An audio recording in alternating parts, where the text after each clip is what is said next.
कौन कौन गया है जरा हाथ उठाओ जरा। रखिए, प्रणाम आपको, जो आप होकर आए हो लोटा भर जल चढ़ाकर। नाग वासुकी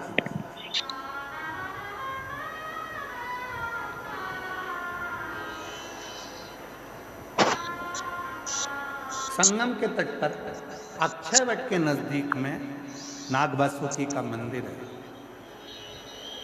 क्या करने के लिए हम आपसे पूछ रहे हैं, वैसे कि वैसे ही इंद्र ने नाग वासुकी से पूछा था।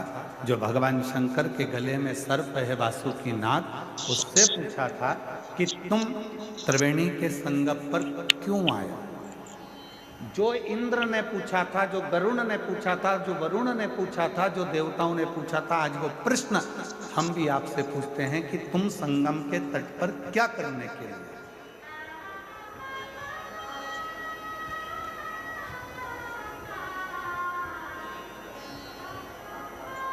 पड़े हुए नाग वासुकी से पूछा था, वो प्रश्न आज फिर सामने आकर खड़ा है।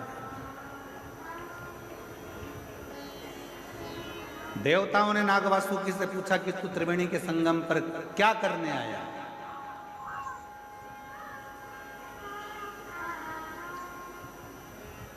क्या करने के लिए आए। नाग वासुकी से बार बार प्रश्न करा गया, क्यों आए हो।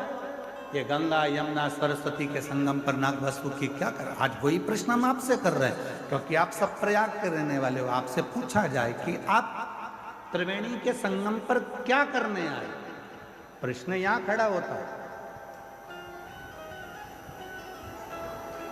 तो नाग वासुकी ने कहा, मंथन के समय पर मेरा शरीर पूरा की पूरा कष्टप्रद हो गया है। शरीर में से रक्त निकल रहा है। मेरे शरीर की एक एक नस नस टूट चुकी है, क्योंकि मैंने जब मंथन मुझे पकड़ कर करा गया तो पर्वत के घर्षण से मेरा शरीर पूरा टूट चुका है। मैं बहुत कष्ट में हूं, बहुत तकलीफ में हूं। तो क्या करने आए हो। बस उस कष्ट को मिटाने के लिए और भगवान से उनकी कृपा पाने के लिए मैं त्रिवेणी के तट पर आकर विराजमान। अब कोई तुमसे पूछे, क्यों रे भाई, ए प्रयाग वालों, त्रिवेणी के तट पर तुम क्या करने के लिए आए हो, तो तुम्हें नाग वासुकी के वो शब्द याद रखना है कि नाग वासुकी ने कहा कि मेरा शरीर हर जगह से टूट चुका है, बहुत कष्ट में हूँ, और मेरे कष्ट को मिटाने के लिए और भगवान की अविरल भक्ति को प्राप्त करने के लिए मैं यहाँ आया हूँ। वही शब्द तुम्हारे होना चाहिए। त्रिवेणी के तट पर क्यों आए। जब हम राम नाम जपेंगे, कृष्ण नाम जपेंगे, शिव नाम जपेंगे, भगवान की भक्ति करेंगे, भजन करेंगे, मंत्र जाप करेंगे, नाम जाप करेंगे, इस प्रयागराज की भूमि पर त्रिवेणी के संगम पर बैठकर हम कल्पवास करेंगे, भगवान की अविरल भक्ति प्राप्त करेंगे, तो हमारे जितने दुख हैं वो तो कटेंगे ही, साथ में भगवान शंकर की और राम की, कृष्ण की अविरल भक्ति भी हमको प्राप्त हो।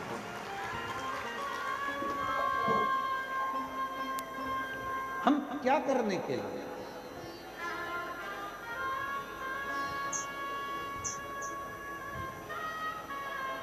भोजन तो आप अपने घर पर भी कर सकते थे। बोलो बोलो, जम के बोलो जरा। और जितनी भी मेरी जीजी आई हैं ना, ये खाली हाथ नहीं आई हैं।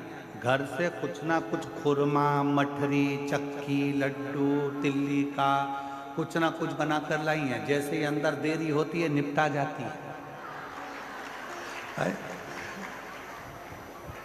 बस अपने भाई को नहीं खिलाती है, बाकी के तो निपटा जाती हो।